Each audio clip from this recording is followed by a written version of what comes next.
اللهم صل على محمد اللهم صل على محمد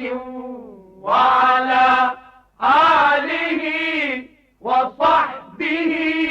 وسلم۔ بسم اللہ الرحمن الرحیم۔ الحاج محمد لطیف خان صاحب، ساحلیاں تحصیل و ضلع باغ، آزاد کشمیر سے آپ نے پوچھا ہے، اپنے کسی عزیز جیسے حقیقی سالہ اس کو شناختی کارڈ، پاسپورٹ یا نکاح نامے میں اپنا بیٹا درج کروا کر صرف بیرون ملک جانے کے لیے ولدیت تبدیل کیا جائے اور اس بچے کے رشتہ دار بھی اس بات پر راضی ہو جائے تو اس کا کیا حکم ہے؟ جناب الحاج محمد لطیف خان صاحب و باقی سامعین، کسی بھی مسلمان کے لیے یہ جائز نہیں ہے کہ وہ اپنا نسب یعنی سلسلہ اور نسل کا حوالہ تبدیل کر کے اپنے حقیقی والد کی بجائے کسی اور رشتہ دار یا غیر رشتہ دار شخص کی طرف اپنے آپ کو منسوب کرے، چاہے یہ تبدیلی زبانی کلامی ہو کہ انسان یہ دعویٰ کرے کہ میرا باپ فلان شخص ہے اور کسی ایسے آدمی کی نشاندہی کرے جو در حقیقت اس کا باپ نہیں، یا چاہے یہ تبدیلی سرکاری کاغذات یا فیملی ڈاکومنٹس میں ہو جیسے شناختی کارڈ، پاسپورٹ، نکاح نامہ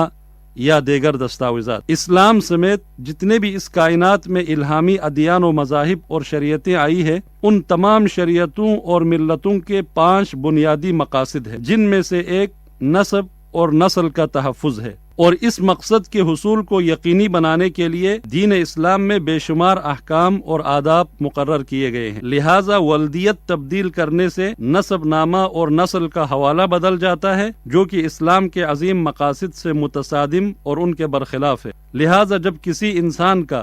شرعی اور قانونی نسب ثابت ہے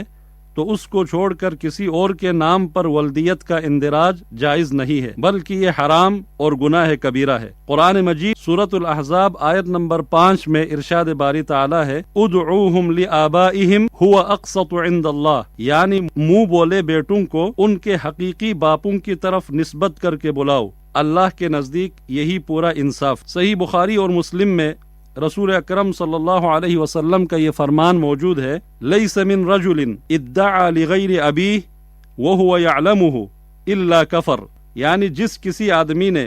اپنے باپ کا پتہ ہونے کے باوجود کسی اور کی طرف اپنی نسبت کی تو گویا کہ اس نے کفر کیا۔ یہاں کفر سے مراد کفران نعمت ہے، یعنی اس نے اپنے والد کے احسانات کی ناقدری اور ناشکری کی ہے۔ لیکن اگر کوئی یہ کام اس نیت اور عقیدے کے ساتھ کرتا ہے کہ کسی کو بھی اپنا باپ بنانا حلال اور جائز ہے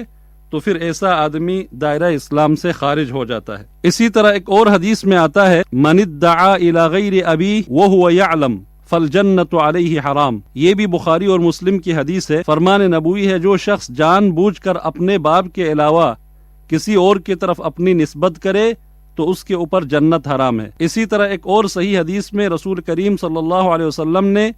ایسا کرنے کو سب سے بڑا جھوٹ اور بہتان قرار دیا ہے۔ ہاں، یہاں پر صرف ایک بات کی گنجائش ہے، اگر کسی کا دادا یا پڑ دادا اس کے باپ سے زیادہ شہرت کا حامل ہو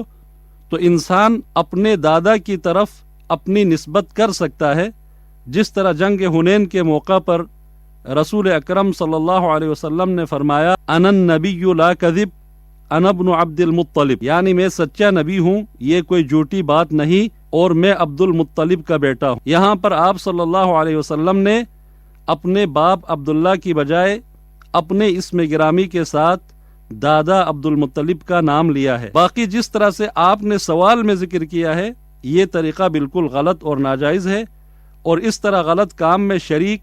یا اس پر راضی تمام لوگ گناہگار اور سزا میں حصہ دار ہوں گے، اور آخرت میں اس کی جو سزا ہے وہ میں نے احادیث کی روشنی میں بتا دیا ہے، جبکہ دنیاوی اور عالمی قوانین کی روح سے بھی ایسا کرنا جرم ہے۔ اصل معلومات چھپانا یا کاغذات میں ہیر پھیر اور ٹیمپرنگ کرنا قابل تعزیل جرم ہے،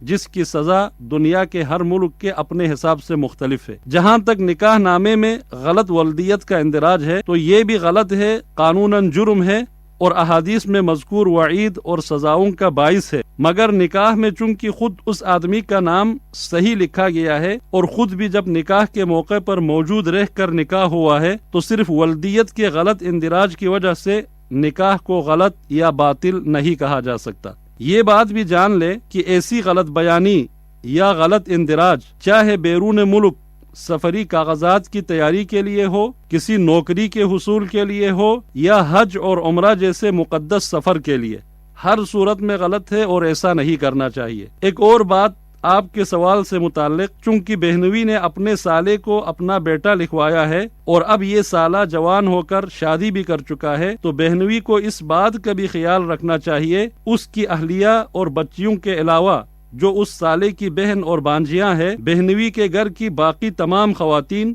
جیسے اس کی والدہ اور بہنیں وغیرہ اس بچے کے لیے نامحرم ہے، ان کا آپس میں پردہ ضروری ہے۔ واللہ تعالی اعلم۔